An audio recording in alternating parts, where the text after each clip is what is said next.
सबको जय यीशु की।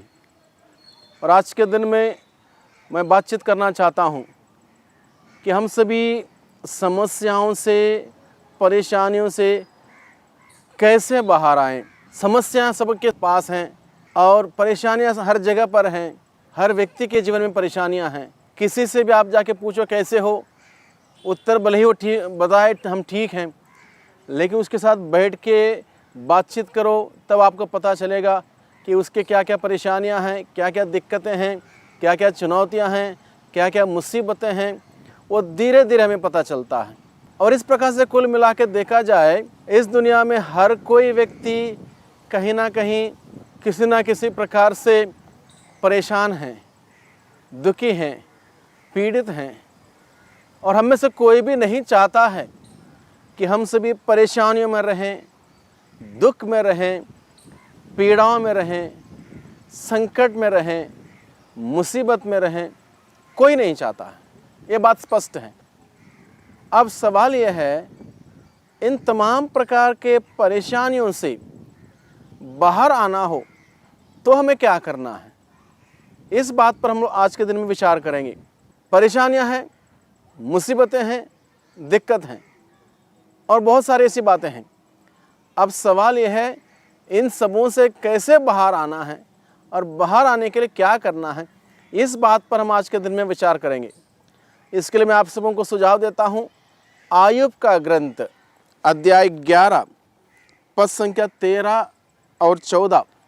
यहाँ पर लिखा है, तुम ईश्वर की ओर अभिमुख हो जाओ, उसके सामने अपने हाथों को पसारो। यदि तुमने पाप किया है तो उसे दूर फेंको, अधर्म को अपने यहाँ नहीं रहने दो।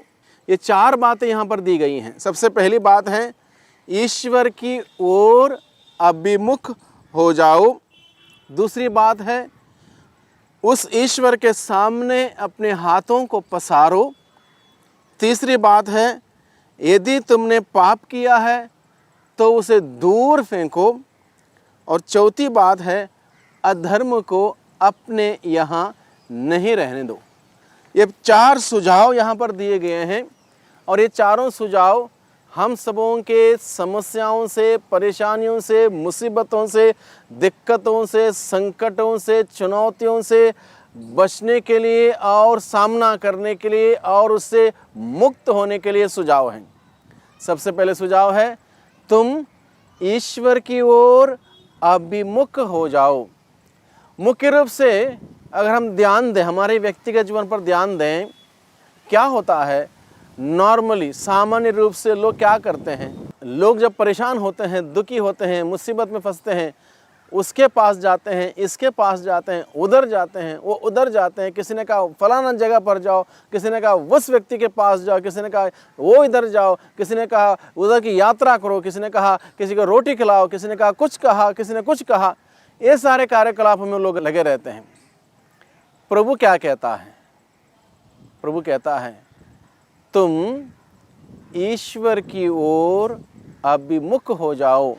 यानी कि समस्या तुम्हारे सामने है, समस्या को मत देखो, ईश्वर को देखो, ईश्वर की ओर मुड़ जाओ। जब आप चुनौतियों का सामना करते हैं और आपको लगता है कि चुनौती बहुत बड़ी है, आप ईश्वर की ओर मुड़ जाओ, क्योंकि ईश्वर आपके समस्याओं से बढ़कर है। ईश्वर आपके समस्याओं का समाधान है।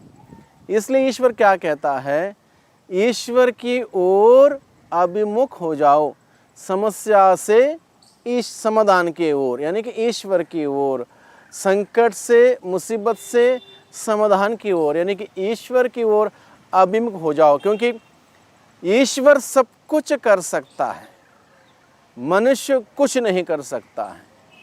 मनुष्य के बस में कुछ भी नहीं है। भले ही मनुष्य सोचे मैं वह हूँ, ये हूँ, पैसा है, ज़मीन है, जायदाद है, वह है, नाम है, पद है, प्रतिष्ठा है, सम्मान है, इज्जत है, गाड़ी है, बंगला है। मनुष्य बहुत सोच सकता है इन सभी बातों को लेकर, लेकिन ये सब कुछ क्षण भंगुर है। इनमें से कुछ भी परमानेंट नहीं है। सब मिट जाएगा, समाप्त हो जाएगा, खत्म हो जाएगा, लेकिन एक चीज़ खत्म नहीं होगी, वह है ईश्वर जो कि परमानेंट है। उस ईश्वर की ओर अभिमुख होने की ज़रूरत है, और वो ईश्वर हमारे उन सभी प्रकार के समस्याओं से, परेशानियों से, मुसीबतों से हमें मुक्ति दिलाएगा, छुटकारा देगा, और इस प्रकार से हम सभी इन तमाम प्रकार के दुख से हम बच सकते हैं। इसलिए ईश्वर हमें आज के दिन में इस वचनों के द्वारा हम सबों से बताता है, तुम सबसे पहले ईश्वर की ओर अभिमुख हो जाओ।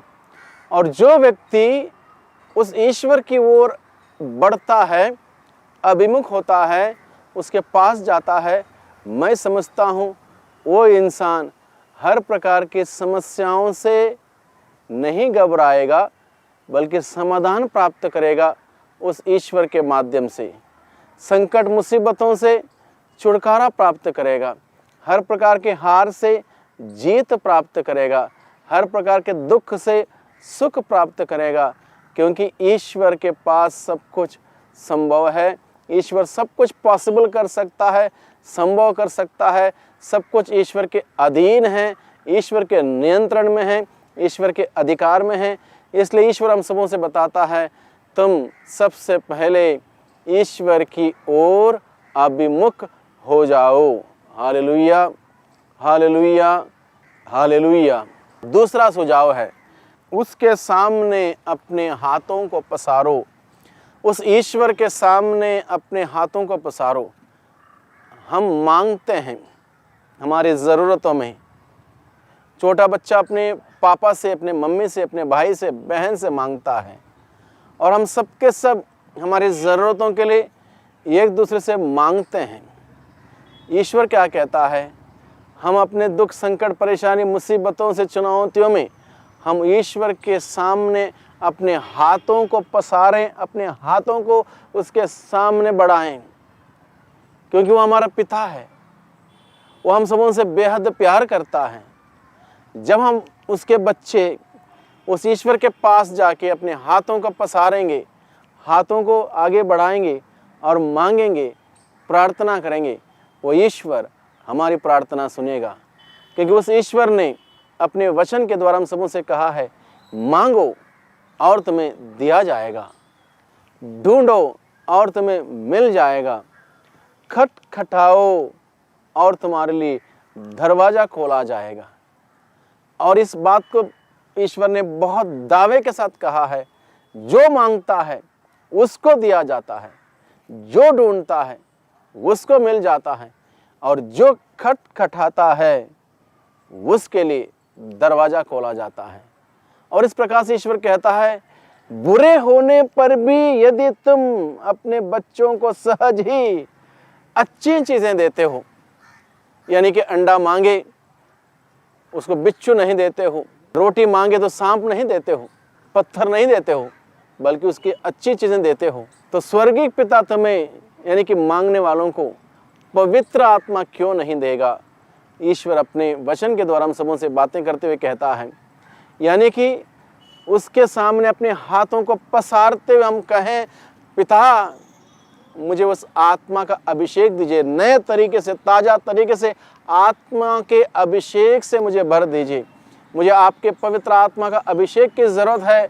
मैं अपने आप में इस समस्या का समाधान नहीं प्राप्त कर पा रहा हूँ, इस चुनौतियों का सामना नहीं कर पा रहा हूँ, मुझ में ताकत नहीं है, मुझ में बल नहीं है। शक्ति सामर्थ्य के आत्मा को मुझ पर भेज दे, और वो आत्मा मेरी अगुवाई करें, वो सहायक मेरी सहायता करें। इसलिए उस ईश्वर के सामने अपने हाथों को पसारते हुए हम विनती करें, प्रार्थना करें, और इस प्रकार से हम करने से हम अपने जीवन में समस्या का समाधान, चुनौतियों का सामना करने की शक्ति और दुख, संकट, मुसीबत, परेशानी, बीमारी में जीत हम सभी हासिल कर पाएंगे, क्योंकि वह ईश्वर हम सबों की सुधि लेता है। वो पुकार को सुनने वाला वो ईश्वर है। इसलिए अपने वचन के द्वारा हम सबों को एनकरेज करता है, हम सबों को उत्साह बढ़ाता है और कहता है, तुम ईश्वर की ओर अभिमुख हो जाओ, उसी के सामने अपने हाथों को पसारो। हम और कहीं जाके अपने हाथों को ना पसारें, उसके पास जाके, इसके पास जाके, उस व्यक्ति के पास जाके, इस व्यक्ति के पास जाके अपने हाथों का ना पसारें। एक उदाहरण मैं आपके सामने रखना चाहता हूँ। एक व्यक्ति को मैं जानता हूँ, वह व्यक्ति बहुत अच्छा कलाकार व्यक्ति था, बहुत सुंदर सुंदर पेंटिंग वो बना सकता था, लेकिन किसी को मालूम नहीं था उसके बारे में। वो पेंटिंग करता है, कलाकार व्यक्ति है, किसी को मालूम नहीं था। अपने घर परिवार को पालने पोसने के लिए उसके पास पैसे नहीं थे। वो अलग अलग जगहों पर गया, अलग अलग लोगों के पास गया और कहा मुझे कोई नौकरी दो, मेरे बीवी बच्चे भूखे हैं, मैं परेशान हूँ, मेरे पास कुछ नहीं है, बच्चों को खिलाने पिलाने के लिए मेरे पास नहीं है, उनकी पढ़ाई लिखाई के लिए मेरे पास कुछ नहीं है, मैं बहुत संकट में हूँ, परेशानी में हूँ, दुख में हूँ, मेरी मदद करो, मेरी सहायता करो। बहुत सारे लोगों के पास हो गया, किसी ने उसकी मदद नहीं की। एक व्यक्ति ने उसको, जो जानता था, हर बार हर दिन सुबह निकल जाता है, इधर उधर उधर इधर हर जगह घूमता है, सहायता मांगता है, नौकरी मांगता है, दिहाड़ी मांगता है, कहीं नहीं मिला। एक दिन उस बंदे ने इस व्यक्ति को बुलाकर कहा, देखो भाई, तुम हर दिन मैं देख रहा हूँ कि इधर भटक रहे हो, हर किसी व्यक्ति के पास जाकर अपने दुखड़ा व्यक्त कर रहे हो और कोई तुम्हारी पुकार नहीं सुनता, तुम्हारी प्रार्थना नहीं सुनता, कोई तुमको नौकरी नहीं दे रहा है, कोई दिहाड़ी नहीं दे रहा है, कोई सहायता नहीं कर रहा है, तुम एक ईसाई हो। उस हिंदू व्यक्ति ने इस व्यक्ति से कहा, जो मांग रहा था, अभी तक नौकरी मांग रहा था, वो ईसाई व्यक्ति था। उस व्यक्ति से कहा, देखो तुम ईसाई हो, तुम्हें किसी के पास जाने की जरूरत नहीं है, तुम ईसाई हो, इसलिए तुम अपने प्रभु यीशु के पास जाओ, उससे मांगो और वो तुमको देगा। एक हिंदू व्यक्ति ने इस ईसाई व्यक्ति से ये बात कही। जब इस ईसाई व्यक्ति को ये बात एक हिंदू व्यक्ति से सुनने को मिली, उसको भी लगा कि शायद ये बंदा सही कहता है, ये व्यक्ति सही बात कहता है, मैं क्यों ना मैं प्रभु के पास जाऊं। वो निर्णय लेता है, वो जाता है, उस प्रभु के मंदिर जाता है, आंसू बहाते हुए, रोते हुए, गिड़गिड़ाते हुए अपनी समस्या प्रभु के सामने रखता है, अपने घर परिवार की हालत सामने रखता है, अपने बच्चों की दशा सामने रखता है, रोता है, रो रो के उस प्रभु से विनती करता है, प्रार्थना करता है। कुछ ही समय के बाद उस व्यक्ति को एक पेंटिंग का काम मिला, एक बिल्डिंग का पेंटिंग करना था और उसने पेंटिंग का काम इस अंदाज से किया, इतने अच्छी तरह से किया, इतना दिल लगा के किया, मकान मालिक को बहुत ही खुशी हुई। उसने अपने रिश्तेदारों के साथ काम करने के लिए उसको भेजा। वह दूर दूर तक गया और वहाँ जाकर जब उसने काम किया, उसके काम को देखकर और लोगों ने काम दिया, लाखों के हिसाब में टेका उसने लेने शुरू किए। और इस प्रकार से प्रभु से जब उसने मांगा, आज के दिन में उस बंदे के पास इतना काम है, वो पूरा नहीं कर पाता, इतने काम है, प्रभु ने इतना उसको दे दिया। इसलिए प्रभु हमसे क्या कहता है, तुम ईश्वर की ओर अभिमुख हो जाओ और उसके सामने अपने हाथों को पसारो, और किसी के सामने नहीं। उस ईश्वर के सामने अगर तुम हाथों को पसारोगे, जिस ईश्वर ने वादा कर रखा है, जो मांगता है उसको दिया जाता है, जो ढूंढता है उसको मिल जाता है, जो खटखटाता है उसके लिए दरवाजा खोला जाता है, वो ईश्वर उसके लिए दरवाजा खोलेगा। समस्या के बीच में समाधान का दरवाजा खोलेगा, बीमारी के बीच में स्वास्थ्य लाभ का दरवाजा खोलेगा, अशांति में शांति का दरवाजा खोलेगा, संकट और मुसीबत में सांत्वना का दरवाजा खोलेगा और ईश्वर आपके समस्या का समाधान प्रदान करेगा, क्योंकि वह ईश्वर आपके समस्या से बढ़कर है, आपके बीमारी से बढ़कर है, आपके संकट से बढ़कर है। वह ईश्वर सब कुछ कर सकता है, वह सर्वशक्तिमान है, सर्वव्यापी है, सर्वसंपन्न है। आपको अधूरा नहीं छोड़ेगा, आपको संपन्न बनाएगा, हर प्रकार से संपन्न बनाएगा। उस ईश्वर के पास जाएं, अपने हाथों को पसारें, अपने हाथों को पसारें, सुबह शाम उसके सामने जाके अपने हाथों को पसारें, अपने हाथों को फैलाएं और इस ईश्वर से प्रार्थना करें जिसने हम सबों को ये अधिकार दिया है। अधिकार के साथ हम उस ईश्वर से प्रार्थना कर सकते हैं, उस ईश्वर से मांगते हैं, क्योंकि उस ईश्वर ने हम सबों को अधिकार दे रखा है, जो मांगता है उसको दिया जाता है। इसलिए मांगो और तुम्हें दिया जाएगा। प्रभु हमसे कहता है उस ईश्वर के पास जाएं और हम अपने समस्याओं में, दुख में, संकट में, मुसीबत में उससे मांगें और वो हम सबों को प्रदान करेगा। Hallelujah, hallelujah, hallelujah.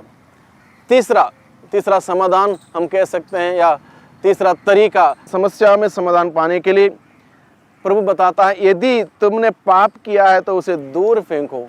बहुत ही महत्वपूर्ण है, बहुत ही महत्वपूर्ण बात है। यदि तुमने पाप किया है तो उसे दूर फेंको, यानी कि जब हम पाप करते हैं, पाप में रहते हैं, पाप में जीते हैं, हमारे और ईश्वर के बीच में एक दीवार बन के रह जाएगी। हमारे और ईश्वर के बीच में एक दीवार बन के रह जाएगी। हमारी प्रार्थना उस दीवार तक जाएगी, टकराएगी, वापस आएगी, ईश्वर के कानून तक नहीं पहुंचेगी। जिस प्रकार से नबी ईसाया से कहता है, अध्याय 59 पद संख्या 1 में, आइज़ाया 59 वर्स 1 और 2, इसमें प्रभु का वचन क्या कहता है? प्रभु का हाथ बचाने में समर्थ है, उसका कान बहरा नहीं है, वह सुन सकता है, किंतु तुम्हारे अधर्म ने तुमको ईश्वर से दूर किया है, तुम्हारे पापों ने ईश्वर को तुमसे विमुख कर दिया है, इसलिए वह तुम्हारी नहीं सुनता। प्रभु क्या कहता है? प्रभु का हाथ इतना सामर्थ्यवान है, शक्तिशाली है, वो हमें बचा सकता है। लेकिन क्या है, क्यों नहीं बचा पाता? क्योंकि हमारी पुकार प्रभु के कानों तक नहीं पहुंचती है।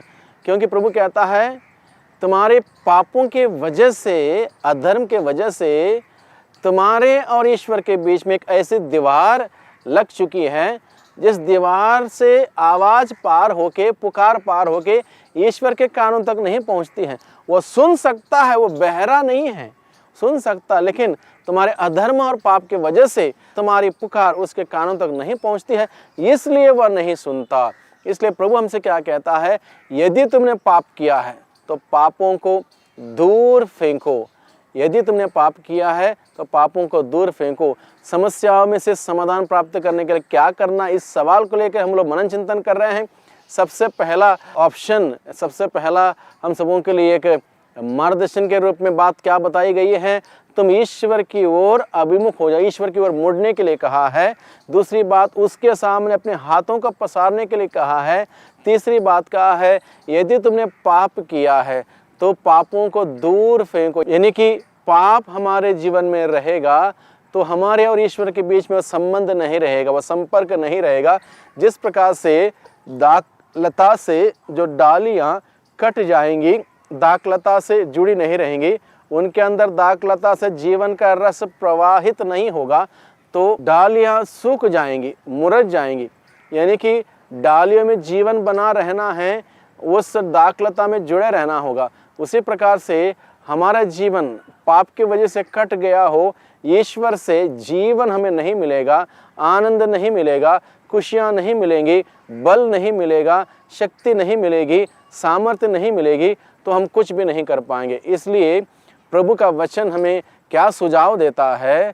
पहला सुझाव हमने सुना, समस्या के बीच में समाधान पाने का पहला सुझाव हमने सुना, वह सुझाव है तुम ईश्वर की ओर अभिमुख हो जाओ।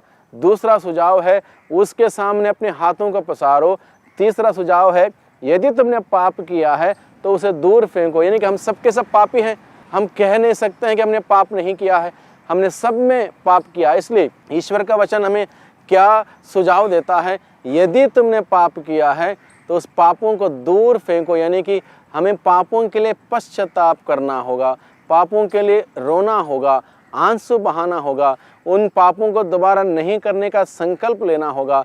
और ये सब तब संभव है जब हम लोग पापों के लिए पश्चाताप करेंगे, पाप स्वीकार करेंगे, पाप को दोबारा नहीं करने का संकल्प लेंगे और उस प्रयास में लगे रहेंगे कि प्रभु मुझे ऐसी ताकत दे, ऐसी शक्ति दे, ऐसी सामर्थ्य दे ताकि मैं दोबारा इस प्रकार के पापों में ना गिरूं। और ये प्रयास जारी रहेगा, तब जाके प्रभु की कृपा, अनुग्रह, प्रेम, उसकी शांति, सानिध्य, जीवन हम सबों को मिलता रहेगा। इसलिए ईश्वर कहता है यदि तुमने पाप किया है तो पापों को दूर फेंको। यानी कि हर प्रकार के पापों को दूर फेंकने की ज़रूरत है, अन्यथा ईश्वर का शक्तिशाली सामर्थ्यवान हाथ हमें बचा नहीं पाएगा, उसका कान हमारी पुकार सुन नहीं पाएगा। हमारे अधर्म की वजह से, पाप की वजह से हमारी सारी प्रार्थना व्यर्थ हो जाएंगी। और बहुत बार लोगों का सवाल ये है, हमने इतना प्रार्थना किया है लेकिन प्रभु ने नहीं सुनी है, इतना बार हमने उपवास किया है, प्रभु ने कोई आशीर्वाद नहीं दिया है, इतनी जगह पर हम लोग तीर्थ यात्रा में गए हैं, कुछ भी फर्क नहीं हुआ है। हमारे जीवन में जैसे संकट थे वैसे संकट बने हुए हैं और हम आज भी वही संकटों में, मुसीबतों में बने हुए हैं। बहुत सारे लोग इस प्रकार से निराश होकर कहते हैं, वो कहते हैं कि हमने इतने समय से प्रार्थना किया, रोज़ चर्च गए, हर इतवार को चर्च गए, रोज़ बाइबल पढ़ा, रोज़ माला विनती की, रोज़ प्रार्थना की, उपवास किया, बहुत कुछ किया, लेकिन ईश्वर हमारी प्रार्थना नहीं सुनी। उसका उत्तर ये है, प्रभु का वचन कहता है, ईश्वर का हाथ बचाने में समर्थ है, उसका कान बहरा नहीं है, वो सुन सकता है, किंतु तुम्हारे अधर्म ने तुमको उससे विमुख कर दिया है, तुम्हारे पाप की वजह से वह तुमसे दूर हो गया है, तुम्हारी प्रार्थना नहीं सुनता। इसलिए हमें ज़रूरी है, हम जब ईश्वर के पास जाएं, उसके सामने अपने हाथों को पसारें, हमें ज़रूरी है कि हम अपने व्यक्तिगत जीवन पर विचार करें, मनन चिंतन करें। यदि पाप है, बुराई की है, पाप किया है, अधर्म का जीवन बिताया है, हम पश्चाताप करें, एक अच्छा पाप स्वीकार करें। बहुत सारे समस्याओं का समाधान ये है कि पाप स्वीकार करने से हमारा रिश्ता जुड़ जाता है और हमारे अंदर जीवन का रस प्रवाहित होने लगता है। मैं एक उदाहरण में बताता हूँ। एक बार मैं एक जगह साधना देने के लिए गया था, एक पल्ली में। उस पल्ली में साधना देते वक्त ब्रेक के समय, अवकाश के समय, एक महिला मेरे पास आई, बड़े प्रसन्नता के साथ मुस्कुराते हुए कही, आज मैं बहुत खुश हूँ। मैंने कहा, बहुत अच्छी बात है कि आप आज के दिन में खुश हैं। तो मैंने पूछा, क्या मैं पूछ सकता हूँ कि आप खुश किस वजह से हैं, किस वजह से आप आनंदित हैं? उसने कहा, आज मैंने एक पाप स्वीकार किया और उस पाप स्वीकार में बहुत कुछ परिवर्तन मेरे जीवन में आया। तो हमने पूछा, क्या हुआ था, क्या परिवर्तन आया, क्या सारी बात अगर आप बता सकते हैं तो अच्छी बात होगी। तो उसने कहा, सबसे पहले मैंने 35 साल के बाद पाप स्वीकार किया। उस व्यक्ति ने कहा, मैंने 35 साल के बाद पाप स्वीकार किया। मैंने कहा, चलो ठीक है, अच्छी बात है, 35 साल के बाद आपको पाप स्वीकार करने की प्रभु ने प्रेरणा दी और आपने पाप स्वीकार किया, बहुत अच्छी बात है।